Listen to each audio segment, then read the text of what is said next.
It's your girl Sandra D, the main event, and welcome to my channel and to my community of love and unity. We will not be talking about hair. We will not be talking about food.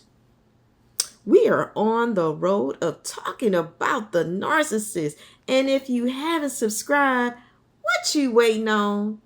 Now, today we're going to be talking about how the narcissists know they can't come back. Okay? Because when you told them to hit the road, Jack, and don't you come back no more, no more, no more, no more. Hit the road, Jack, and don't you come back no more. What you say? You said hit the road, Jack, 'cause you can't come back no more, no more, no more, no more. Hit the road, Jack, and don't you come back no more. You told that narcissist to hit bricks. You told him hit the pine meat. You said you ain't gotta go home, but you got to get your up out of here. Okay? You were not able to come back up in here. You was like, okay? I'm sure that when you guys knew and recognized what the narcissist did and you went through, the healing and, you did your journaling, you made sure you did your research and you took your notes and you started seeing the confirmations and confirming and resonating and understanding, that you were not alone, that there were other people who went through this and you were able to get some help, which is, why I'm creating these videos, because I know what it was like in my journey, and it was very hurtful. I lost a lot of weight because I could not believe that, someone that I thought was a friend would, do me dirty that way. I never saw it coming, and that's how it's designed, it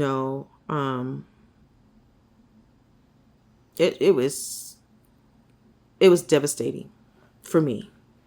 It was a very devastating experience, but it's supposed to be that way because that's how it's designed. And I'm not trying to trigger anyone, but I'm just going to be real with you. That's how it's designed. It's designed, to cut you deep. And it does. I cannot tell you how long it's going to take because it is a process. Okay? And it's a process because you knew something about this was different. You knew that something just wasn't right, and you could not, pinpoint it or put your finger on it. And you do a lot of soul searching within. You look at how did that happen? Where did I go wrong? You do question a lot of things. You do. And it's designed that way, and I'm a big believer that that's not what God wanted you to go through your awakening phase this way. But I do believe that God did use the opportunity because you allowed it. And God gives us free will. And with that free will comes with responsibility. Okay? And the process of processing, your emotions, because you feel overwhelmed. You are experiencing these not these, but this brain fog, because you are literally like a hamster on a hamster wheel. You are just, as they call it, ruminating. Now, if I said that wrong, you guys forgive me, but pretty much you're just rolling over the thought over and over and over again, because your brain is trying to solve a problem that it recognized that there's a problem here. And it's horrible.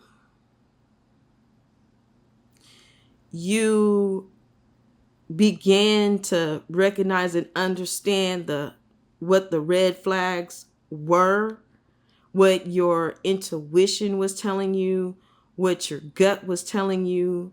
You recognize how you overrode those things.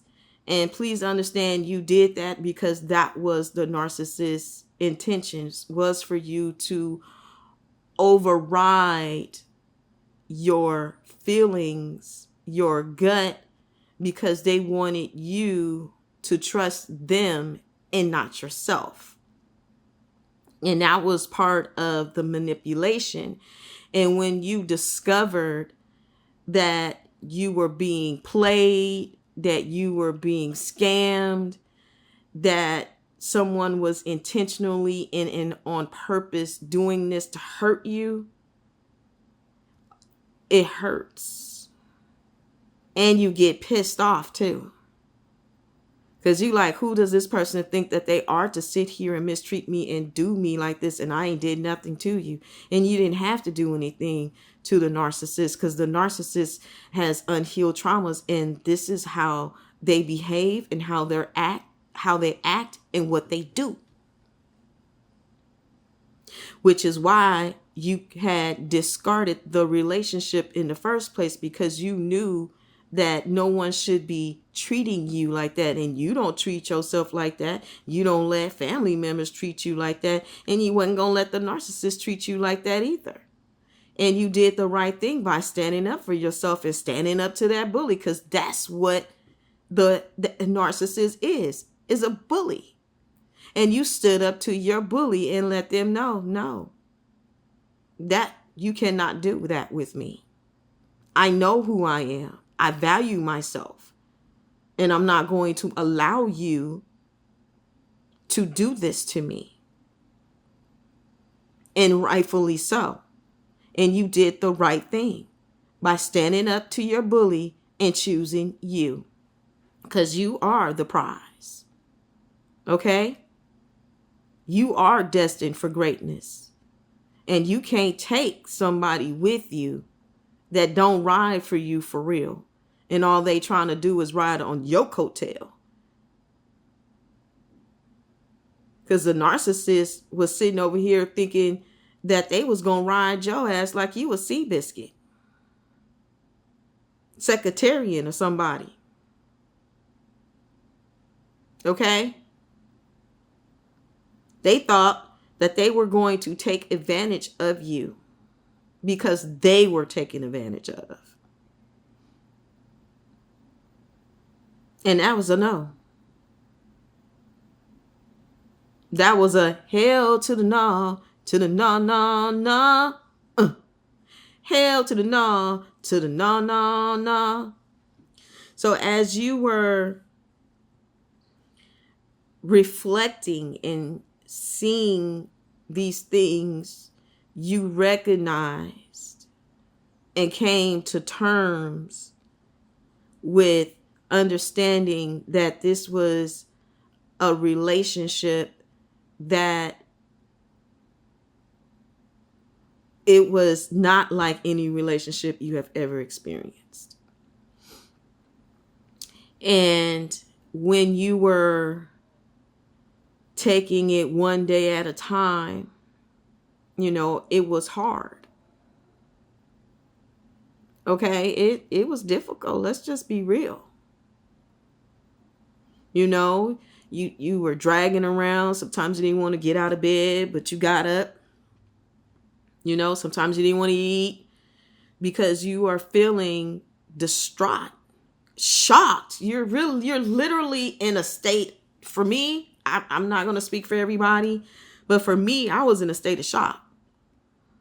Almost like feeling like I was in denial, like this, like I knew it happened, don't get me wrong, but I was taken back that somebody would do that. You know, and I was hurt, but I also feel like I was pissed off.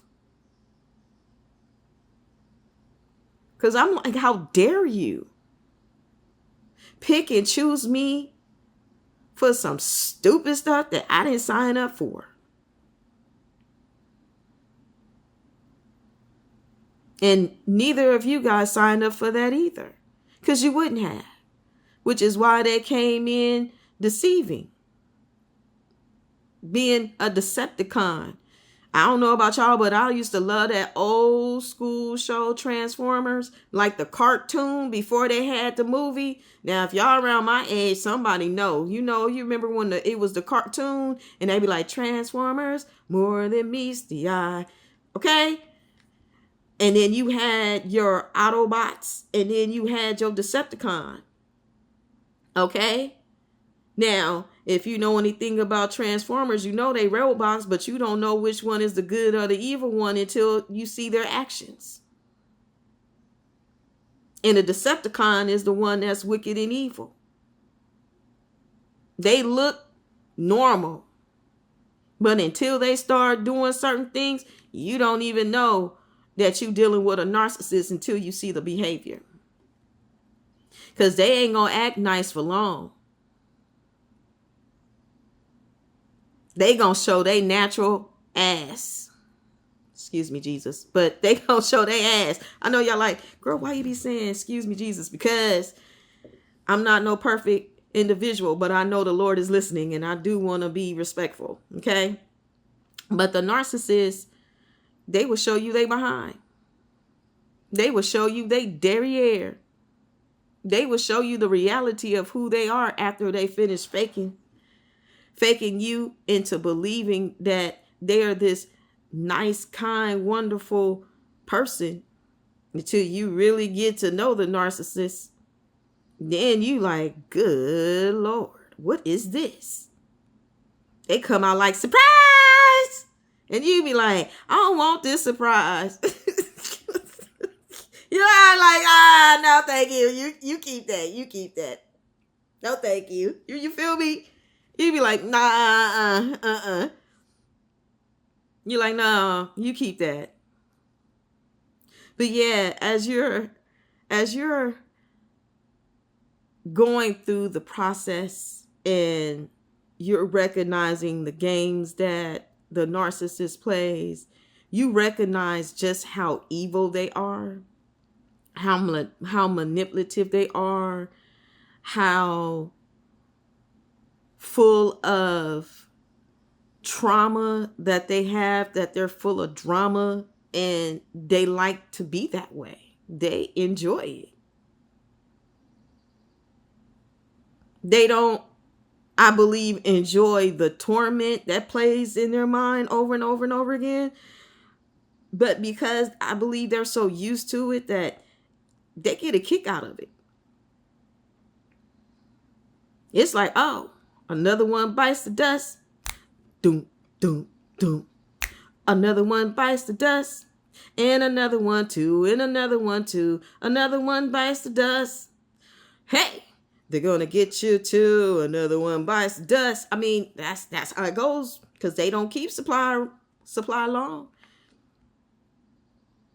They go down. They go timber. Boo. Okay? They do. But once you recognize and you realize and you do the work that you need, you recognize some things that you needed to work on. And I do believe that God used it as an opportunity tool to sharpen you and make you better. I'm just a firm believer of that. And like I said, I do not believe that that's what God wanted you to go through, because God was giving you the signs. You just did not recognize it as what it was, because you put more trust into someone you thought was trustworthy than trusting your intuition, your gut, God, in those red flags. But it was by design. And this was one of the biggest lessons that I believe you will learn dealing in a narcissistic relationship. You will also learn that there are different levels of evil that you didn't recognize. Like, somebody that's evil when they are intentionally doing stuff, but this was a whole total different type of evil that came under the radar. Okay. And this is what they did. They came under the radar to be undetected so that they could be undetectable. Okay. This is what they did. When they manipulated you, when they deceived you, when they lied to you, and when they did all of these wicked things to reprogram the way you think, the way you feel. They gained your trust. They try to move quickly and fast. And the reason why they do that is because they don't want you to recognize and know that they are about to run amok on you. Okay. And they're in the fast and the furious of what they're doing too, is so that they have this window, okay, of what they're trying to do. So what they're doing is they're trying to do it fast, but they're also trying to make you feel like FOMO, fear of missing out if you don't do these things. So it's a tricky manipulative trick, and they pull on your heartstrings, you know what I mean? On your emotions. They're like puppet masters, trying to string you up, you know what I mean? So that when they want to do something, they are making you move a certain way, you know what I mean? While they got these strings on you.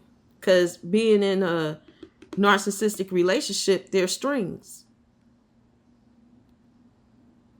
Because if they don't get their way, then they're going to throw fits as a way of trying to make you feel bad and guilty to give them what it is that they are wanting from you. This is what they do. But when you go into your cocoon state, that I like to say, I say this because you are on this personal healing, okay? And as you're healing and doing your homework and, you are looking at the bigger picture. You're not just looking at what the narcissist did to you. You're also looking to see, why did you allow the narcissist to get away with some of these things? And when you realize that you were tricked, manipulated, they used spells and things on that nature, you're going to recognize that that was not your fault. But what you're going to recognize is you're not going to be giving out so much personal information about yourself. You are going to you're going to, what they say, test the spirit of a person to see, who they are. You're not going to go by the perception of what you see. You're going to go by the reality. Okay? You're not putting people that you meet new on trial. No. But you are making sure that you have your boundaries, that you're going to say no, because no is your most empowering word that you can say as a way of protecting yourself and rejecting any potential danger. You're going to not, I'm not going to say you're going to put up like a firewall, but well, yeah, you are going to put up a firewall. You know how they say the firewall in like the app term, to where you want to put up things to protect yourself as that barriers, because once you learn these things, you're not just going to be sitting here just feeling like a victim, although you've been victimized, yes, but you're going to have tools, okay, in place to help you so that you can recognize how to keep yourself out of these types of relationships. Now, it doesn't mean that you might not enter another one, because it could be work related. You understand? It could be a family member that you might, see or come around, even though you don't like to deal with them. But you'll have certain things in place that will help you as you're moving forward, as you have put your life back together, but it's better than ever. So you're in this cocoon state because you are literally processing things that has happened, but you're also detoxing all of that toxic stuff that you went through while you were dealing with this narcissist. Because they had infected you like a computer can be infected with a virus.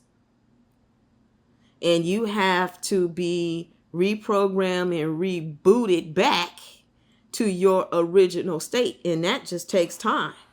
It don't happen overnight. It don't. It's a process.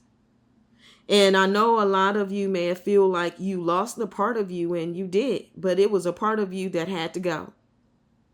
I'm just a firm believer that you didn't need that part, because you were leveling up to a new level, and you wasn't going to be able to go as high as God wanted to take you without cutting out part of that baggage that the Lord used a narcissist to help get rid of.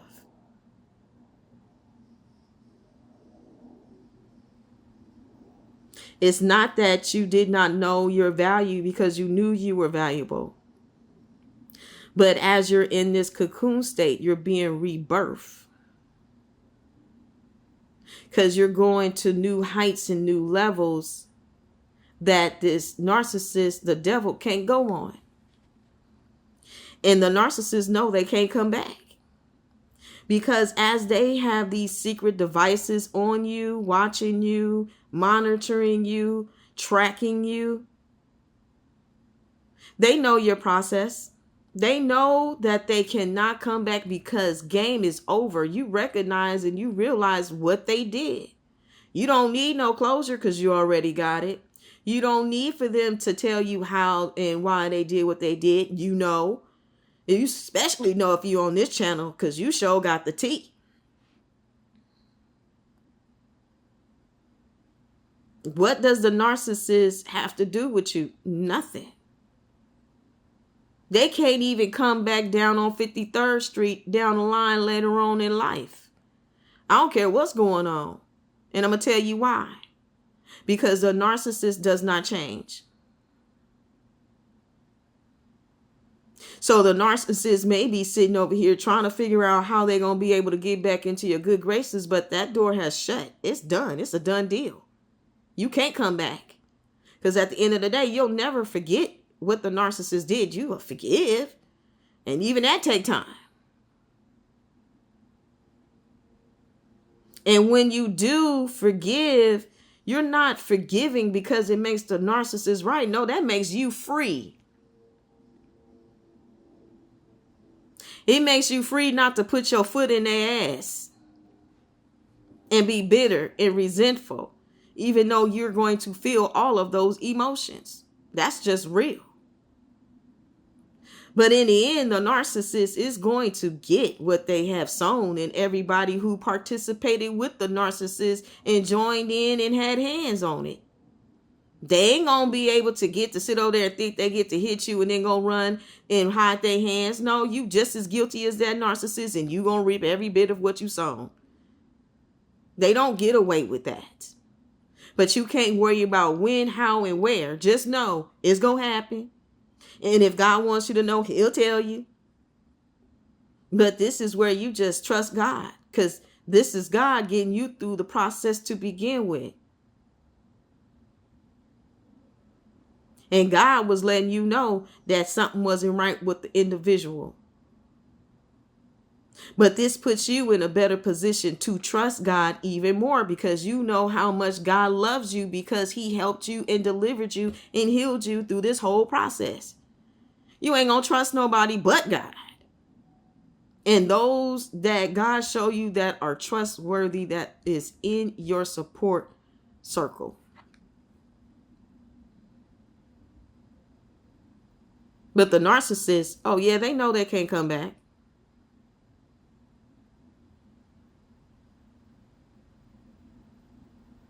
They watching you. At least some of them. Some narcissists is smart enough to know, I ain't got time for this. And then you got those that are not so smart, that think that they could just, I'm just gonna tuck mine in. You know what I mean? They just think they just gonna be, like Debo or somebody. Thinking that they could come back and try to bully. Like, no. Because don't nobody care about you or your shenanigans or your tactics when you know what they have done. And God is going to tell you and reveal it to you. And while he is revealing everything to you, the narcissists know darn well that you know, because again, they're spying on you. They know what information that you done came across, that you got, that you know, and you done figured it all out. It's game over. But the game was already over when you left.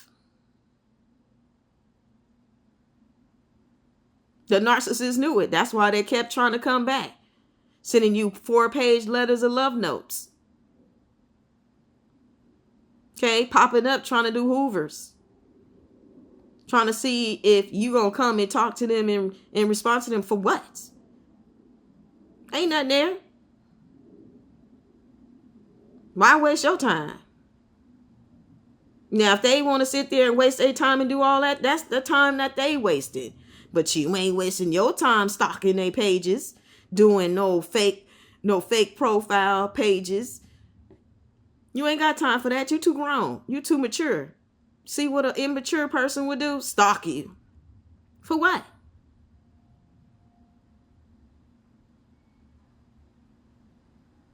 Kick rocks. Move on.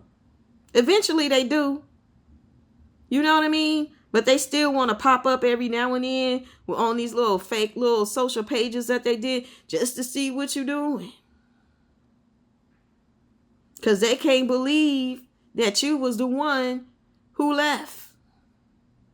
Because they thought that you was going to be submissive and be like, whatever you like. They thought you was going to allow them to continue to abuse you and pop you in your eye.